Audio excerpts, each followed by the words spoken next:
Difficulties we see as impossible. We may even see some today. But are these obstacles really unsurmountable? Look at it this way. Imagine a young African-American boy growing up in the 50s and has a mother that's uneducated. He starts out at the bottom of his class and also gets into some trouble. Seems impossible for him to succeed, right? It may seem that way, but he finds out he loves learning and moves to the top of his class. He becomes a famous neurosurgeon. His name, Dr. Ben Carson. As you see, what seemed impossible to him became possible. Today, I'll be sharing with you 3 elements that can help us make the impossible possible. The first element is faith. In Mark chapter 5, there was a woman with a discharge of blood. This woman lost all she had, paying physicians to try and help her. She also lost all hope until she heard about Jesus. That's when she decided to come up behind him in a crowd and touch him. She believed if she did, she could be healed. And she was. In verse 34, Jesus said to her, "Daughter, your faith has made you well." All because of faith, she was healed. A lot like her, Helen Keller, a blind, mute, and deaf 6-year-old girl, had no way to communicate or know what was happening around her. No one thought it would be possible for Keller to communicate until a teacher by the name of Anne Sullivan had faith.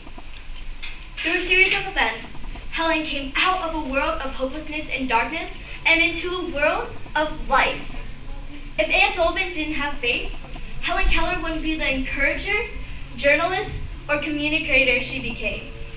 As we see in both of these cases, these women took a step in faith and overcame the impossible. Therefore, faith can make the impossible possible.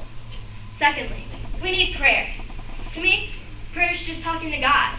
An example of this can be found in Isaiah 38. King Hezekiah becomes ill and was at the point of death. Isaiah comes to tell Hezekiah that he won't recover from the sickness and die.